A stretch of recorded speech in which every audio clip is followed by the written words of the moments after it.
Hello students, I am Ruchika from English academy. आज हम 10th class के लिए इंग्लिश की फर्स्ट फ्लाइट बुक के एक नए चैप्टर को पढ़ेंगे। This is second chapter in your books. The name is Nelson Mandela long walk to freedom, written by Nelson Rolihlahla Mandela.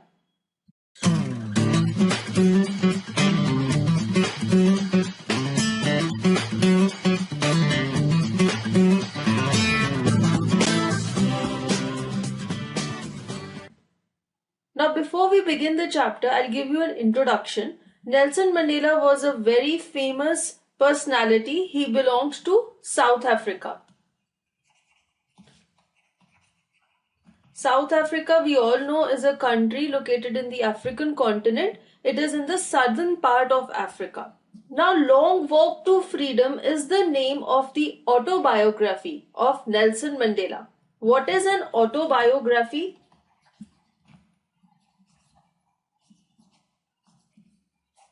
The life story of a person written by the person himself is called an autobiography. तो Nelson Mandela ने अपनी life story एक book में लिखी। Book का नाम था long walk to freedom, और इसी बुक में से एक छोटा सा पोर्शन आपके लेसन में है। Now before we read the lesson, I will give you an introduction about Nelson Mandela. He was addressed as Madiba. It was his Xhosa clan name. अब नेल्सन मंडेला एक क्लैन को belong करते थे जिसका नाम था जोसा, और इस क्लैन में इन्हें मादीबा कहा जाता था। He belong to the Thembu royal family. South Africa में एक रॉयल फैमिली थी, थेम्बू रॉयल फैमिली, और नेल्सन मंडेला इसी फैमिली को बिलोंग करते थे। He went to become the first president of South Africa. He was the first elected president of South Africa in the year 1994। साउथ Africa में पहली बार elections हुए और इन्हें प्रेसिडेंट बनाया गया। Nelson Mandela served prison for 27 years for the abolition of apartheid, that is racial discrimination on the basis of the colour of the skin. Skin के colour पर, यानी कि white skin versus black skin. जिन लोगों की white colour की skin थी वो ब्लैक कलर की स्किन वालों पर रूल करते थे। ब्लैक कलर की स्किन वाले लोगों को कहीं रिस्ट्रिक्टेड जगहों पर जाना अलाउड नहीं था, कुछ काम करने अलाउड नहीं थे, उन्हें पॉलिटिकल पोजीशंस नहीं दी जाती थी, उन्हें बहुत ज्यादा ऑप्रेस किया जाता था because their skin was black in colour. And this system was called apartheid, the system of racial discrimination on the basis of the colour of the skin.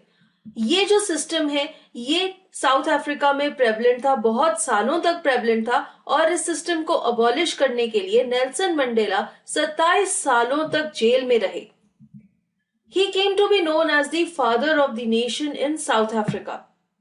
South Africa में नेल्सन मंडेला को father of the nation कहकर सम्मानित किया जाता है because इन्हीं के hard work की वजह से आज साउथ अफ्रीका में अपार्थीड नाम का जो रेशियल डिस्क्रिमिनेशन था वो खत्म हो गया है।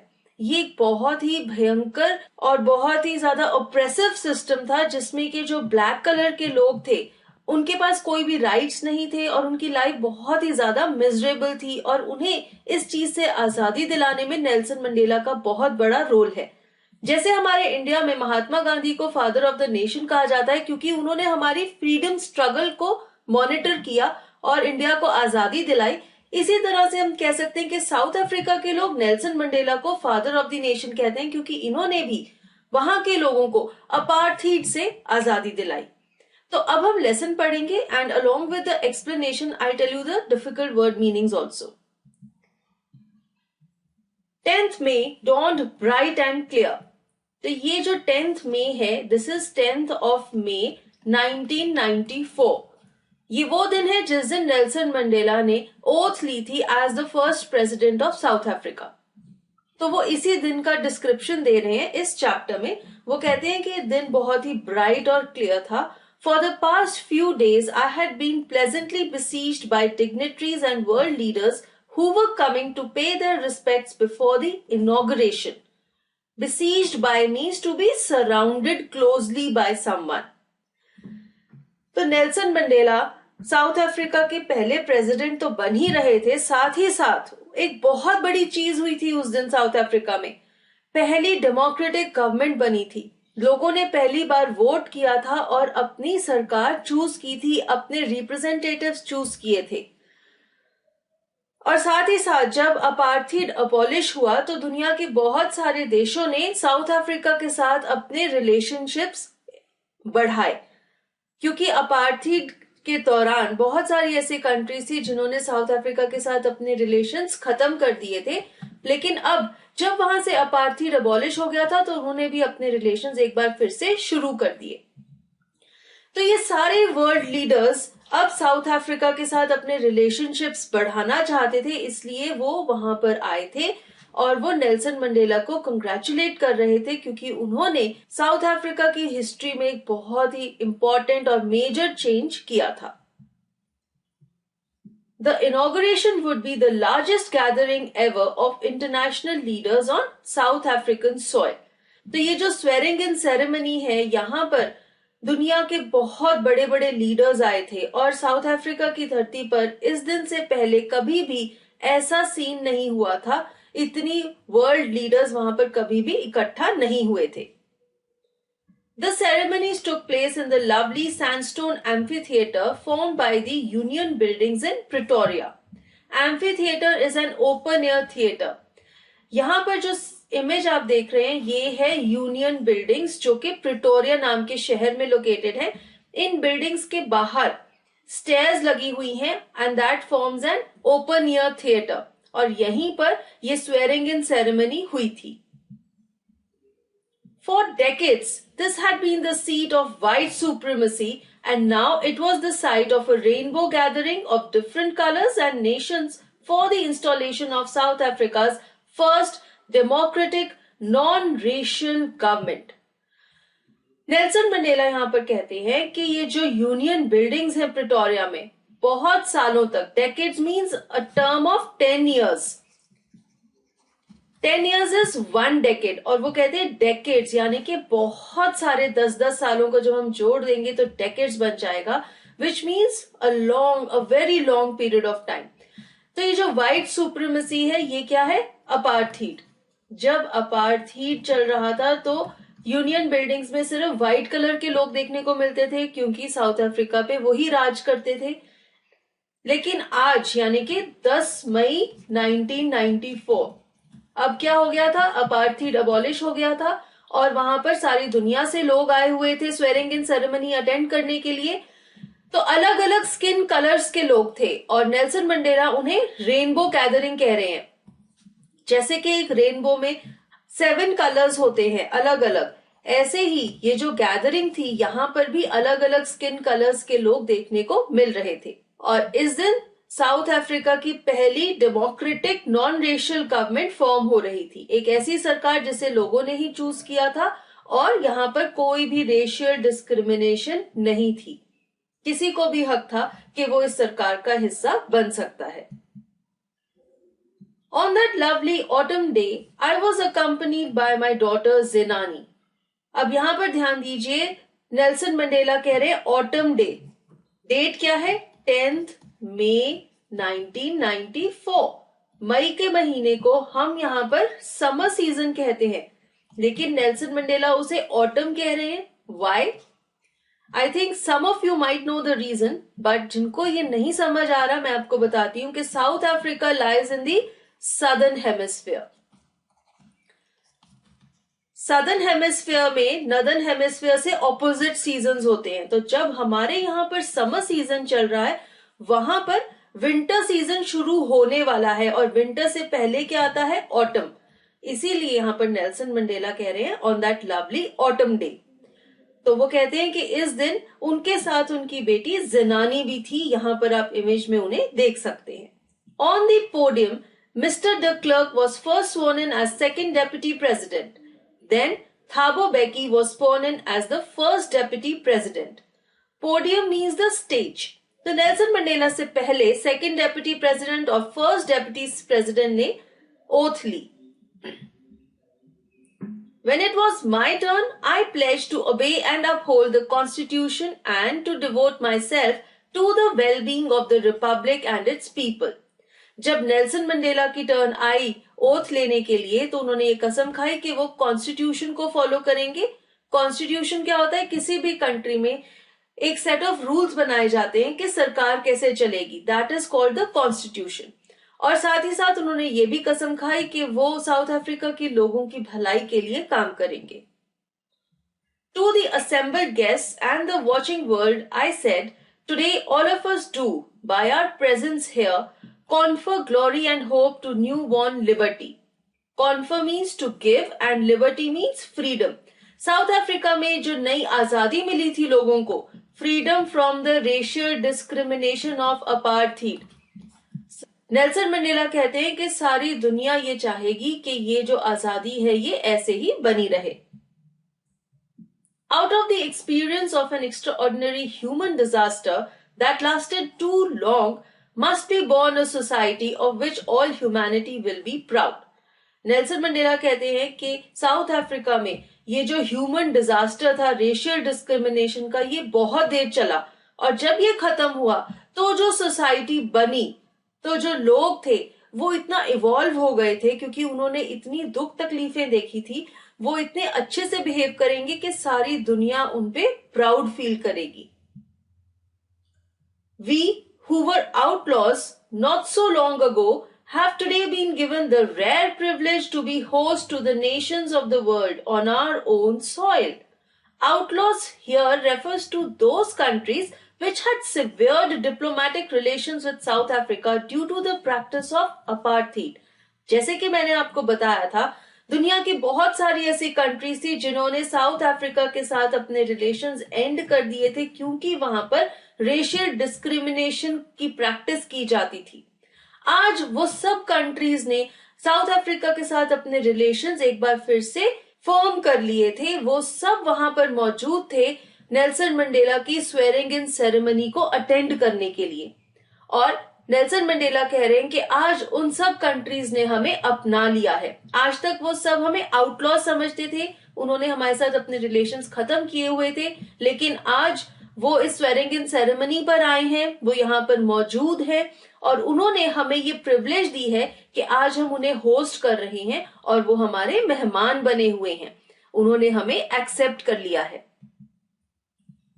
We thank all of our distinguished international guests for having come to take possession with the people of our country of what is, after all, a common victory for justice, for people, for human dignity. Dignity means respect. तो जब इतने सारे countries से जो लोग हैं, leaders हैं, वो आज इस सेरेमनी में हिस्सा ले रहे हैं, तो सब लोग क्या कह रहे हैं कि अपार्थीड की अबॉलिशन से ह्यूमैनिटी की विक्ट्री हुई है, लोगों की जीत हुई है, इंसाफ की जीत हुई है, पीस की जीत हुई है और ह्यूमन बीइंग्स की रिस्पेक्ट की जीत हुई है। तो यहाँ पर नेल्सन मंडेला ने अपनी स्पीच से क्या किया, उन्होंने सारी कंट्रीज को साउथ अफ्रीका के साथ जोड़ लिया और उन्होंने ये कहा कि अपार्थीड की अबॉलिशन से सारी दुनिया खुश है क्योंकि ये एक रेशियल डिस्क्रिमिनेशन थी जिससे आप स्किन के कलर की वजह से लोगों में भेदभाव कर रहे थे और कोई भी इसे सपोर्ट नहीं करता। We have at last achieved our political emancipation. Emancipation means freedom from restriction. तो जब तक वहां पर अपार्थीड चल रहा था वहां पर पॉलिटिकल डिस्क्रिमिनेशन थी क्योंकि जो ब्लैक कलर के लोग थे उन्हें सरकार में हिस्सा लेना अलाउड नहीं था, लेकिन अब जब अपार्थीड अबॉलिश हो गई है तो सब लोगों को रिस्ट्रिक्शन से आजादी मिल गई है। अब कोई भी वहां पर एक नेता बन सकता है, कोई भी सरकारी नौकरी कर सकता है, कोई भी कहीं जा सकता है, तो अब वहां पर किसी तरह की भी रिस्ट्रिक्शन नहीं है, सब लोग आजाद हैं। We pledge ourselves to liberate all our people from the continuing bondage of poverty, deprivation, suffering, gender and other discrimination. Deprivation means the state of not having one's rightful benefits. जब आप किसी को उसका हक ना दें, उसे उसके हक से वंचित करें, that is to deprive someone.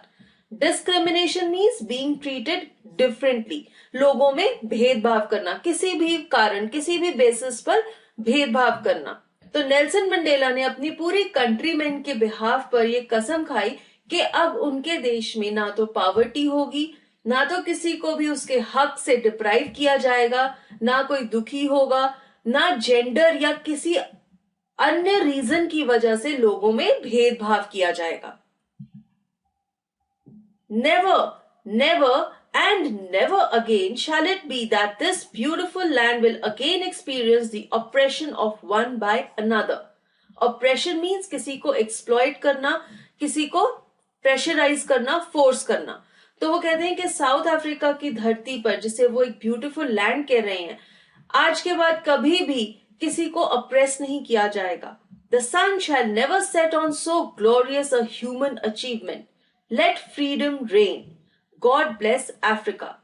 वो कहते हैं कि जो हमने अब अपार्थीड को अबॉलिश कर दिया है, ये चीज कभी भी खत्म नहीं होगी, ऐसे ही रहेगी। अब साउथ अफ्रीका में किसी भी बेसिस पर लोगों में भेदभाव नहीं किया जाएगा।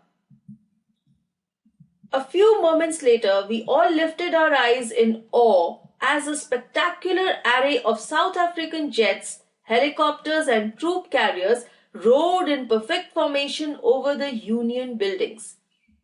Awe means surprise, हैरानी. And array means an impressive display.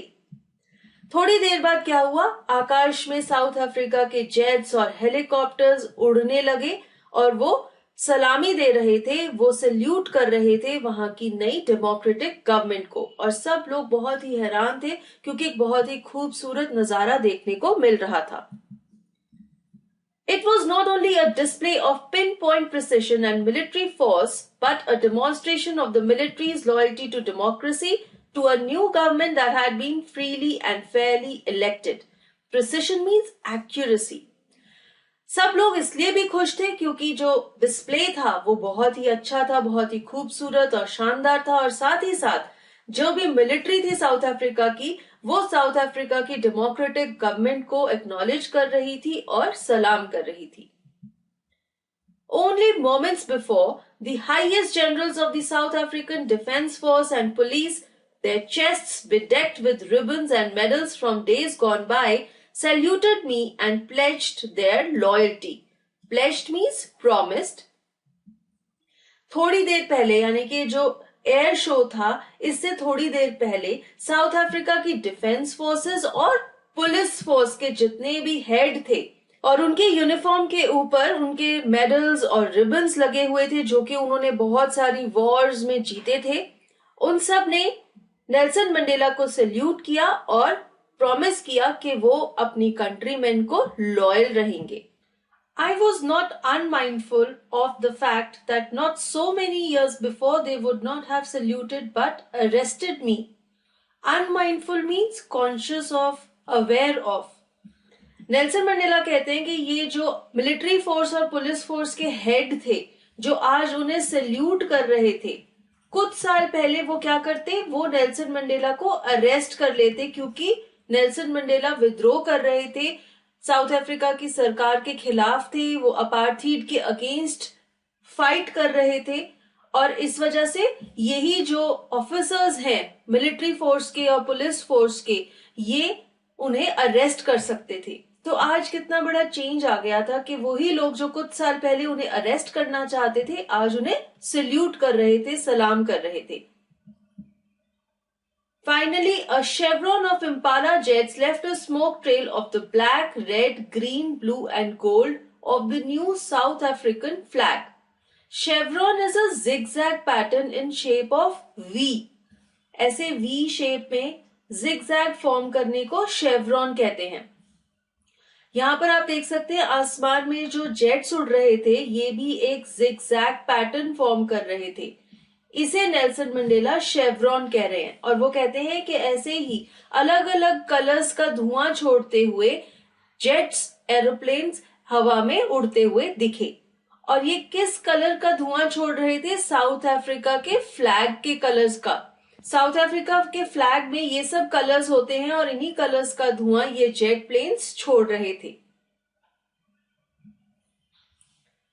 The day was symbolized for me by the playing of our two national anthems and the vision of whites singing Kosi Siklil E Africa and blacks singing Die Stem, the old anthem of the Republic.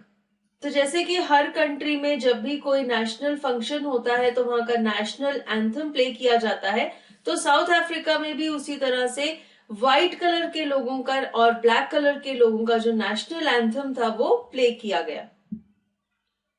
Although that day neither group knew the lyrics of the anthem they once despised, they would soon know the words by heart. Despised means had a very low opinion of, या हम कह सकते हैं dislike करना. तो कहते हैं कि जो व्हाइट्स और ब्लैक्स थे वो अपना अपना नहीं दूसरों का भी नेशनल एंथम गा रहे थे, चाहे उन्हें उसका मतलब नहीं पता था, लेकिन अब कोई फर्क नहीं रह गया था व्हाइट्स और ब्लैक्स में, सब एक ही थे, इसलिए सब अब धीरे धीरे एक दूसरे के नेशनल एंथम को भी सीख सकते थे. On the day of the inauguration, I was overwhelmed with a sense of history. अब जब इतना खुशी का मौका था, एक बहुत बड़ी अचीवमेंट की थी साउथ अफ्रीका के लोगों ने, तो नेल्सन मंडेला के दिल में भी उनकी जो सारी हिस्ट्री थी, उनकी कंट्री की जितनी हिस्ट्री थी, किस किस चीजों से वो गुजरे थे, वो सब चल रहा था. In the first decade of the 20th century, a few years after the bitter Anglo-Boer War and before my own birth, the white-skinned people of South Africa patched up their differences and erected a system of racial domination against the dark-skinned people of their own land. First decade of the 20th century means 1900s की शुरुआत में. First decade means 1900 से लेकर 1910 तक. तब क्या हुआ था, इसी दौरान में फर्स्ट एंग्लो बोर वॉर हुई थी, दैट इज इंग्लिश और अफ्रीकन के बीच में वॉर. ये जो वॉर हुई थी ये नेल्सन मंडेला के बर्थ से थोड़ी देर पहले हुई थी और इसी वॉर के बाद अपार्थीड नाम की रेशियल डिस्क्रिमिनेशन शुरू हो गई थी. साउथ अफ्रीका में जितने भी व्हाइट कलर की स्किन वाले लोग थे उन्होंने डार्क स्किन लोगों के खिलाफ डिस्क्रिमिनेशन शुरू की, उन पे डोमिनेशन शुरू कर दी और अपार्थीड नाम का रूल उन पर लागू कर दिया. The structure they created formed the basis of one of the harshest, most inhumane societies the world has ever known. तो जो सोशल स्ट्रक्चर था साउथ अफ्रीका में from the starting of the 20th century, ये दुनिया का सबसे inhuman structure था. Apartheid के बेसिस पर जो डिस्क्रिमिनेशन की गई थी लोगों के बीच में वो बहुत ही ज्यादा हार्श और सिवियर थी.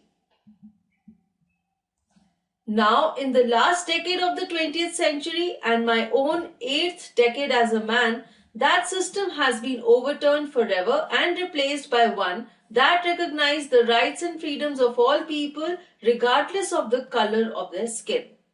Now, the last decade of the 20th century means 1990 से लेकर 2000 तक. तो ये जो बात हो रही है ये कब की है, 1994 की, जबकि अपार्थीड अबॉलिश कर दिया गया है. तो ये 20th सेंचुरी के लास्ट डेकेड में पड़ता है और अब नेल्सन मंडेला अपनी 8th डेकेड में यानी कि 80s में चल रहे हैं. तो वो कहते हैं कि अब फाइनली साउथ अफ्रीका से अपार्थीड को अबॉलिश कर दिया गया है और अब वहां पर हर कलर की स्किन वाले लोगों के पास उनके हक और आजादी हैं. अब कोई भी भेदभाव नहीं है.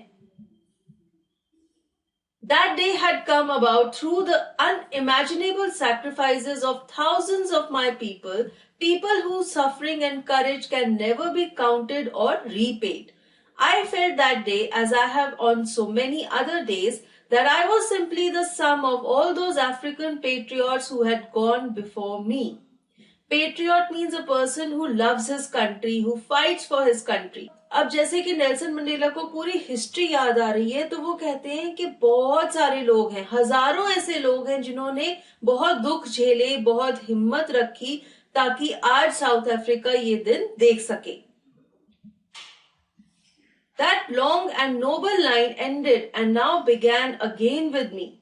I was pained that I was not able to thank them and that they were not able to see what their sacrifices had wrought. Wrought means done or achieved.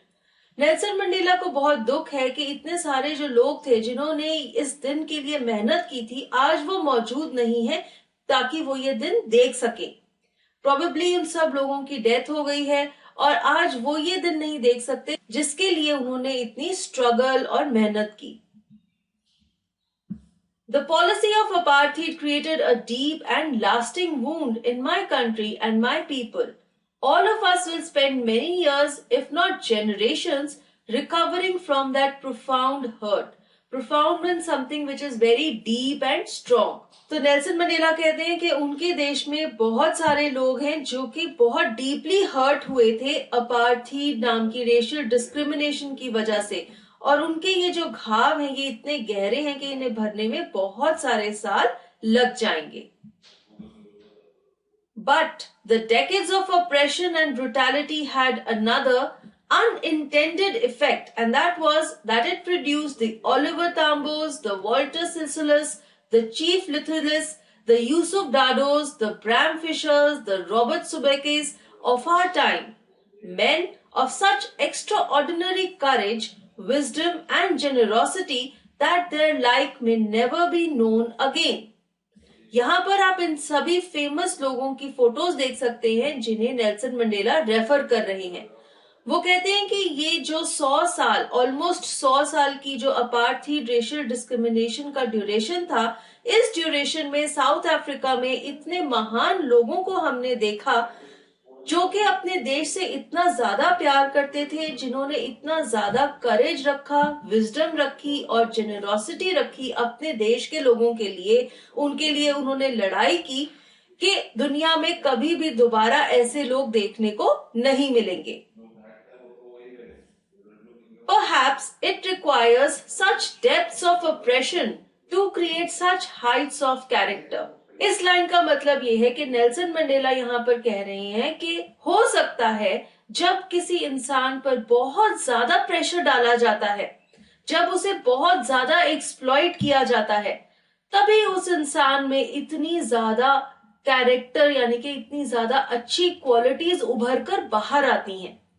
तो अगर आपके ऊपर इतना ज्यादा दबाव डाला जाता है, आपको इतना ज्यादा तकलीफ दी जाती है, तभी आप में से इतनी ज्यादा रिबेलियन, इतनी ज्यादा करेज बाहर आता है।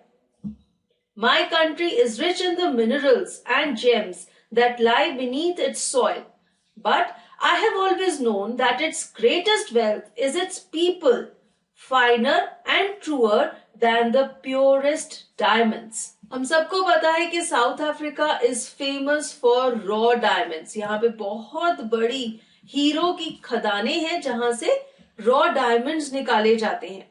नेल्सन मंडेला का ये कहना है कि उनके देश में इतने सारे जेम्स हैं जो कि धरती के नीचे गड़े हुए हैं, लेकिन वहां के जो असली जेम्स हैं, वहां के जो असली हीरे हैं, वो कौन है? वहां के लोग, जो कि इन हीरो से भी ज्यादा, इन पत्थर के हीरो से भी ज्यादा शानदार हैं। It is from these comrades in the struggle that I learned the meaning of courage. Comrades in struggle means उनकी जो ये स्ट्रगल थी, जो लड़ाई थी, उसमें जो उनके दोस्त थे, उनके जो साथी थे, इन सब से ही नेल्सन मंडेला ने ये सीखा कि करेज, धैर्य का क्या मतलब है। Time and again I have seen men and women risk and give their lives for an idea.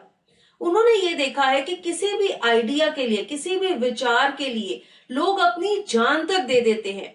इस आइडिया को साकार करने के लिए लोग इतने ज्यादा उसमें डूब जाते हैं, उसमें इतने ज्यादा इंटरेस्टेड होते हैं कि वो अपनी जान तक देने को तैयार होते हैं उस आइडिया को सच करने के लिए।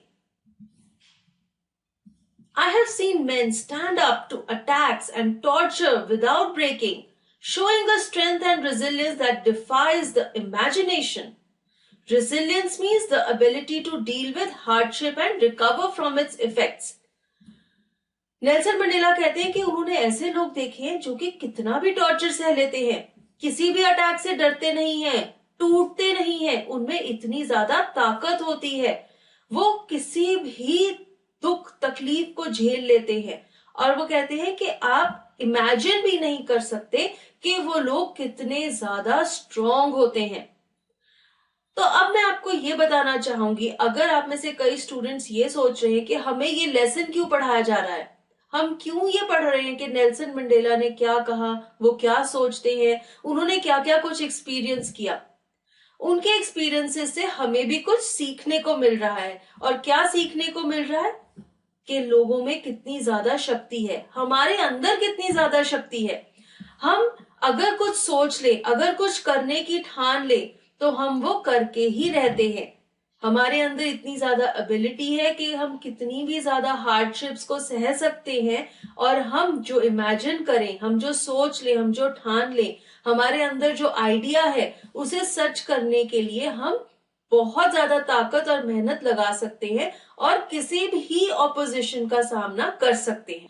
तो इन सब लोगों की कहानी से हमें ये सीखने को मिलता है कि इन लोगों में भी इतना ज्यादा करेज था, कि इतनी ज्यादा हिम्मत इन्होंने दिखाई कि जब इन्होंने ठान ली कि ये अपार्थीड को खत्म करके रहेंगे, तो इन्होंने वो पूरा किया।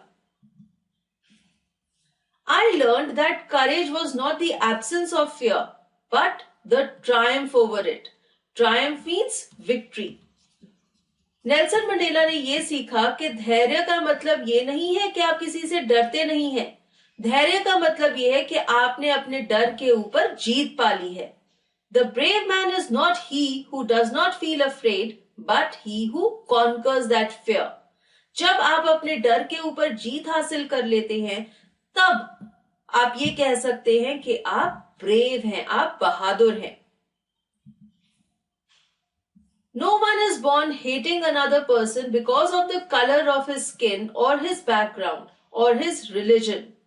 नेल्सन मंडेला कहते हैं कि जन्म से कोई भी इंसान दूसरे इंसान से नफरत नहीं करता। अगर किसी का रंग अलग है, या वो किसी अलग बैकग्राउंड को बिलोंग करता है, या किसी और धर्म का है, कोई भी इंसान जन्म से ऐसे भेदभाव नहीं सीख कर आता।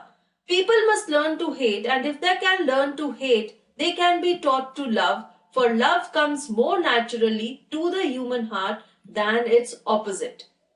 नेल्सन कहते हैं कि लोगों को नफरत करना सिखाया जाता है, और वो कहते हैं कि अगर लोग नफरत करना सीख सकते हैं, तो वो प्यार करना भी सीख सकते हैं, क्योंकि नेचर ने हमें प्यार करना सिखाया है।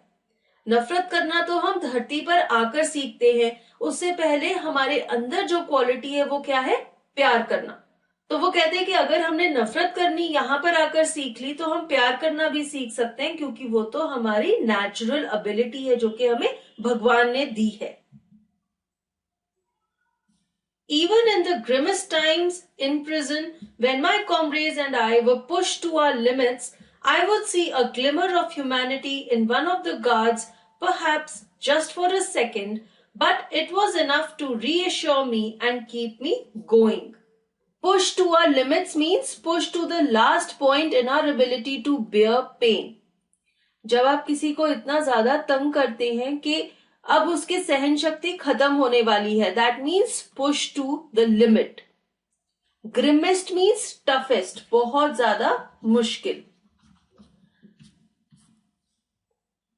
तो जब नेल्सन मंडेला जेल में थे, अपने साथियों के साथ थे, तब उन पर बहुत ज्यादा अत्याचार किए जाते थे, उन्हें टॉर्चर किया जाता था, और बहुत ज्यादा मुश्किल समय में जब अब उनके बर्दाश्त की हद आ जाती थी, तब भी वो क्या देखते थे कि जो गार्ड्स थे जेल में, उनमें से किसी एक गार्ड के चेहरे पे उन्हें इंसानियत की झलक देखने को मिलती थी। हो सकता है कोई भी एक गार्ड उन पर थोड़ी सी दया दिखा देता हो, और उसके इसी एक्ट से नेल्सन मंडेला को हिम्मत मिलती थी और उन्हें ये अश्योरेंस मिलती थी कि अभी भी इंसानियत है दुनिया में, और इसी अश्योरेंस के भरोसे वो फिर से अपनी हिम्मत जुटाते थे। तो जैसे कि कहावत है ना, डूबते को तिनके का सहारा, नेल्सन मंडेला को भी ऐसी ही फीलिंग आती थी। एक हल्की सी इंसानियत की झलक भी उन्हें हिम्मत दे देती थी, और उन्हें फिर से स्ट्रगल करने की हिम्मत मिल जाती थी, शक्ति मिल जाती थी। Man's goodness is a flame that can be hidden but never extinguished. Mandela का ये सोचना है कि इंसान की जो अच्छाई है वो एक फ्लेम है, एक कैंडल की लौ की तरह है, जो कि छुप सकती है लेकिन कभी भी बुझाई नहीं जा सकती। In life, every man has twin obligations. Obligations to his family, to his parents, to his wife and children, and he has an obligation to his people, his community, his country. Mandela कहते हैं कि हर आदमी की दो तरह की obligations हैं, यानी कि ड्यूटीज हैं। पहली ड्यूटी है उसकी फैमिली के लिए और दूसरी उसके लोगों के लिए, उसके देश के लिए। In a civil and humane society, each man is able to fulfill those obligations according to his own inclinations and abilities. Inclinations means natural tendencies or behavior. ये जो दो तरह की ड्यूटीज हैं हर आदमी की, वो अपनी ये ड्यूटीज अपनी आदत और अपनी ताकत के हिसाब से पूरी करता है।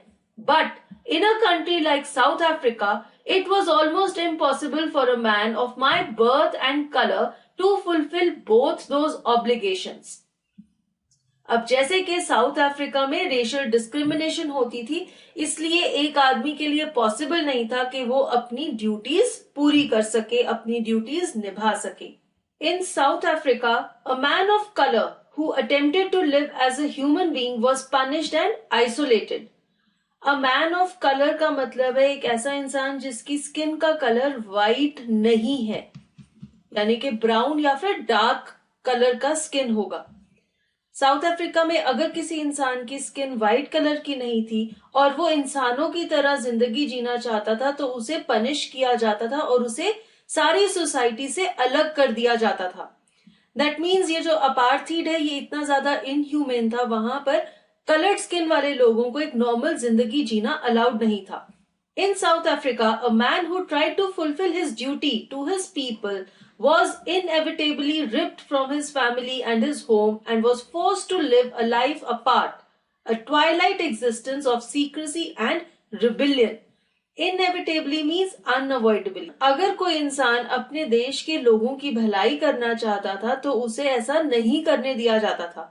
हमने पहले भी पढ़ा था कि अपार्थीड के अंडर साउथ अफ्रीका में कलर्ड स्किन वाले लोगों को कोई भी पॉलिटिकल राइट्स नहीं मिलते थे, उन्हें पॉलिटिक्स ज्वाइन करना अलाउड नहीं था, वो कोई भी ऐसी पोजीशन नहीं ले सकते थे।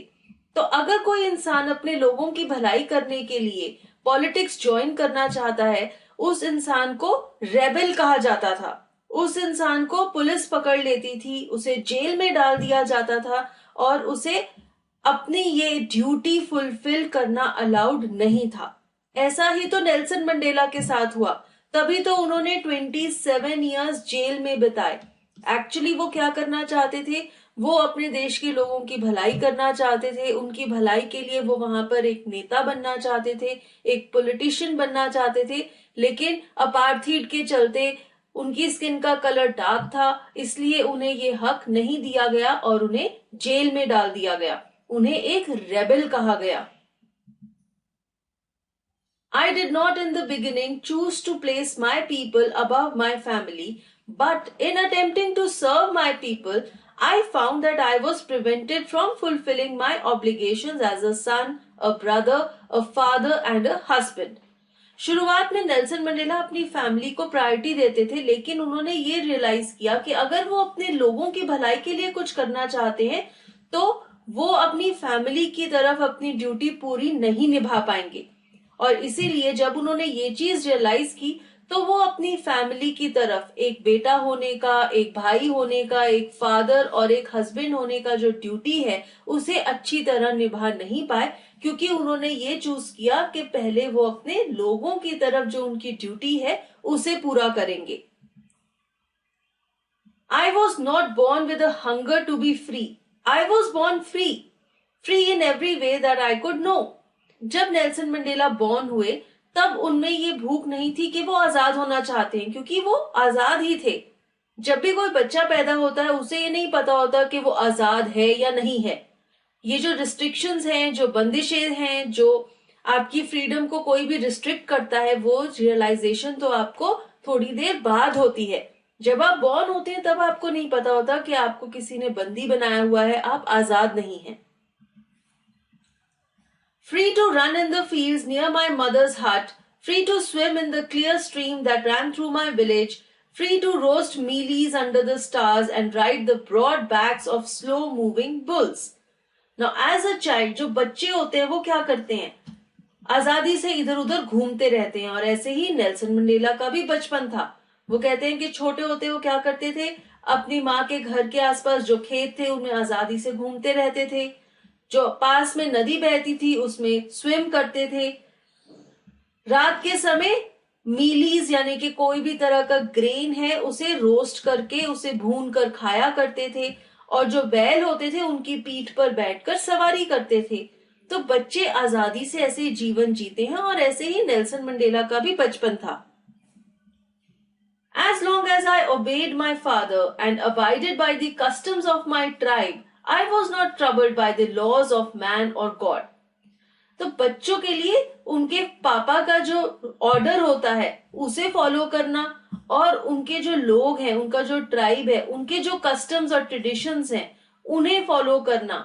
जब तक बच्चे ये दो चीजें करते हैं तो उन्हें कोई भी मुश्किलें नहीं आती, उन्हें उसके बाहर की दुनिया के बारे में कुछ भी पता नहीं होता, और उन्हें ही नहीं पता होता कि बाहर आदमियों ने या भगवान ने क्या लॉज बनाए हुए हैं, क्योंकि उनकी दुनिया इतनी ही होती है, इतनी ही सीमित होती है। It was only when I began to learn that my boyhood freedom was an illusion, when I discovered as a young man that my freedom had already been taken from me, that I began to hunger for it. ये है Nelson Mandela जब वो young age में थे, जब उन्होंने rebellion शुरू की। Illusion means something that appears to be real but is not. एक झांसा, आपको लगता है कि कोई चीज सच है लेकिन वो सच नहीं होती है।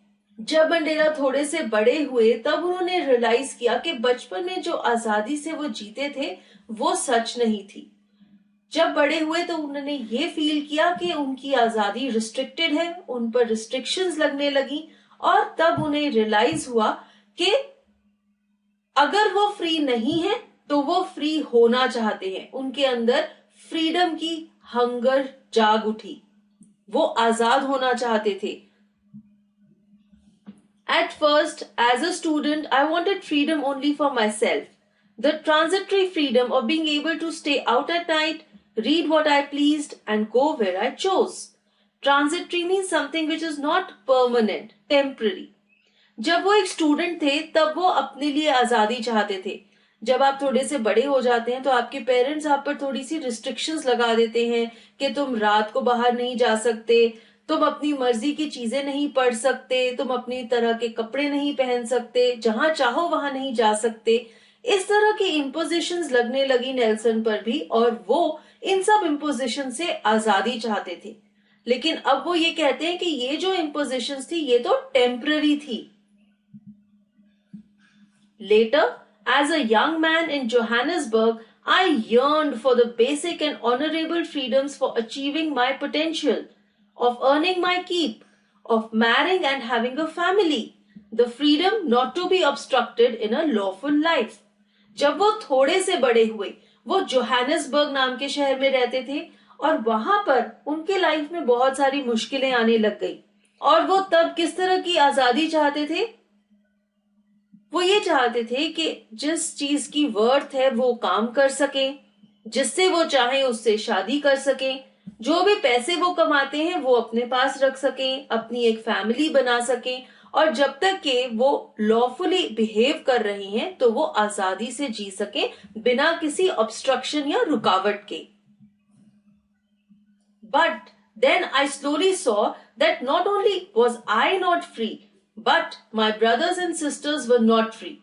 नेल्सन ने रियलाइज किया कि सिर्फ वो ही नहीं थे जिन पर रिस्ट्रिक्शंस लगी हुई थी, लेकिन सारे के सारे लोग जो साउथ अफ्रीका में रहते थे, जो कि डार्क कलर्ड की स्किन के थे, उन पर ये रिस्ट्रिक्शंस लगी हुई थी। I saw that it was not just my freedom that was curtailed, but the freedom of everyone who looked like I did. curtailed means reduced या रिस्ट्रिक्टेड। उन्होंने ये रियलाइज किया कि जितने भी लोग थे जिनकी स्किन का कलर डार्क था, जो कि ब्लैक्स थे, उन पर ये रिस्ट्रिक्शंस लगाई हुई थी। That is when I joined the African National Congress, and that is when the hunger for my own freedom became the greater hunger for the freedom of my people. तब Nelson Mandela ने African national Congress नाम की political party join की और अपने लोगों की आजादी के लिए वो लड़ने लगे। It was this desire for the freedom of my people to live their lives with dignity and self-respect that animated my life.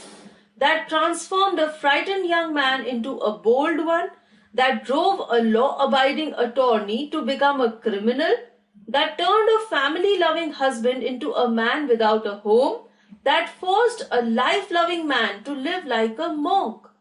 तो यहाँ पर मंडेला कहते हैं कि अगर आज उन पर ये लेबल्स लगाए जाएं कि वो बोल्ड हैं, वो एक क्रिमिनल हैं, उनका कोई घर नहीं है, कोई फैमिली नहीं है, वो एक मॉन्क की तरह सारी चीजों को त्याग कर जिंदगी जी रहे हैं, तो वो ऐसे क्यों बने? क्योंकि वो आजादी चाहते थे, वो लोगों को आजाद कराना चाहते थे, और इस प्रोसेस में, इस स्ट्रगल में ही उनको ये एडजेक्टिव्स मिले। इससे पहले वो एक फेयरफुल इंसान थे, लेकिन इस स्ट्रगल में वो बोल्ड बन गए। वो लॉ अबाइडिंग इंसान थे, लेकिन उन्हें क्रिमिनल बनने पर फोर्स किया गया। वो फैमिली लविंग मैन थे, उनकी एक फैमिली थी, लेकिन उन्होंने उसे भी त्याग दिया इस स्ट्रगल के दौरान। और जो इंसान जिंदगी से इतना प्यार करता था, अब उसने अपनी जिंदगी भी त्याग दी थी और वो एक मॉन्क बन गया था। उसने सारी दुनिया त्याग दी थी। क्यों? इस आजादी की स्ट्रगल की वजह से। तो उनके हालातों ने ही उन्हें ऐसा बनने पर मजबूर किया। I am no more virtuous or self-sacrificing than the next man, but I found that I could not even enjoy the poor and limited freedoms I was allowed when I knew my people were not free. Nelson Mandela कहते हैं कि उनमें कोई खास बात नहीं है, कोई खास क्वालिटीज नहीं है, ऐसा नहीं है कि आम लोगों से ज्यादा सैक्रिफाइसिंग नेचर है उनकी। लेकिन जब उन्होंने ये रियलाइज किया कि उनके लोग आजाद नहीं हैं, वो अपनी आजादी एंजॉय नहीं कर सकते, तो नेल्सन मंडेला भी अपनी आजादी एंजॉय नहीं कर पा रहे थे। Freedom is indivisible. The chains on any one of my people were the chains on all of them. The chains on all of my people were the chains on me.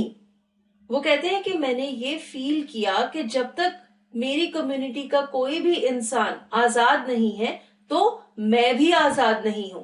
अगर कोई भी इंसान बंदिशों में है, चेन्स में है, यानी कि उस पर बंदिशें लगाई गई हैं, तो वो बंदिशें मंडेला पर भी लगी हुई हैं। तो उन्होंने इतना अपनापन फील किया अपने लोगों के साथ, और तभी उन्होंने सब लोगों की आजादी के लिए इतना स्ट्रगल किया। I knew that the oppressor must be liberated just as surely as the oppressed. अब ये ऑप्रेसर कौन है और ऑप्रेस्ड कौन है? ऑप्रेसर वो इंसान है जो कि किसी के ऊपर बंदिशें लगाता है, किसी की फ्रीडम को रिस्ट्रिक्ट करता है। यहाँ पे वो वाइट लोग, वो वाइट कम्युनिटी के लोग जिन्होंने अपार्थीड वहां पर लगाया हुआ था। और ऑप्रेस्ड कौन है? वो इंसान जिसकी फ्रीडम कर्टेल की जाती है, यानी कि द ब्लैक्स, जिनकी फ्रीडम को कर्टेल किया गया था, जिन पर रिस्ट्रिक्शंस इंपोज की गई थी। मंडेला कहते हैं कि जिस इंसान पर बंदिशें लगाई जाती हैं उसे तो आजाद करवाना ही है, लेकिन जो बंदिशें लगाता है उसे भी लिबरेट करना है। वो भी जकड़ा हुआ है अपनी इन बंदिशों में। A man who takes away another man's freedom is a prisoner of hatred. He is locked behind the bars of prejudice and narrow-mindedness. Prejudice means a strong dislike without any good reason. अगर आप किसी से बहुत ज्यादा नफरत करते हैं लेकिन उस नफरत का कोई कारण नहीं है, that is prejudice. तो जो अप्रेसर है, जो वाइट लोग हैं, वो किस तरह की प्रॉब्लम का शिकार है? उन्हें किस चीज से आजादी चाहिए? हेट्रेड से। वो हेट्रेड में इतने ज्यादा उलझे हुए हैं कि वो सिर्फ नफरत करते हैं, किसी भी इंसान से नफरत करते हैं बिना किसी रीजन के, और वो नैरो माइंडेड है, उनकी सोच बहुत ज्यादा छोटी है, तभी वो लोगों से नफरत करते हैं। और मंडेला कहते हैं कि उन लोगों को इस नफरत से आजादी दिलाना ही जरूरी है। I am not truly free if I am taking away someone else's freedom, just as surely as I am not free when my freedom is taken from me. जो इंसान किसी की आजादी को छीनता है वो भी आजाद नहीं है, और जिसकी आजादी छीनी जाती है वो तो आजाद है ही नहीं। तो दोनों इंसान सेम ही बोट में तैर रहे हैं। जो किसी को ऑप्रेस करता है और जो ऑप्रेस होता है, दोनों ही फ्री नहीं है। The oppressed and the oppressor alike are robbed of their humanity. तो मंडेला का ये मानना है कि दोनों ही इंसान नहीं है. जो इंसान किसी को अप्रेस कर रहा है और जो इंसान अप्रेस हो रहा है, यानी कि जो व्हाइट्स थे और जो ब्लैक्स थे, दोनों ही इनह्यूमन थे. एक दूसरे की आजादी छीन रहा था और दूसरे की आजादी छीनी जा रही. तो नेल्सन मंडेला ने अपनी इस स्टोरी में हमें बहुत बड़ी बड़ी बातें बताई. उन्होंने ये बताया कि अगर हम किसी की आजादी छीनते हैं तो भी हम भी आजाद नहीं हैं, हम भी शिकार हैं नफरत के. इसलिए अगर कोई किसी की फ्रीडम छीनता है या किसी की फ्रीडम छीनी जाती है, दोनों ही लोग इनह्यूमैनिटी के विक्टिम्स हैं. और इसके साथ ही ये चैप्टर खत्म होता है. I hope you liked the video and you've understood the chapter. Thank you for watching this video. If you have any comments or questions, please feel free to write in the comment section. And for more videos, do subscribe to our channel, English Academy.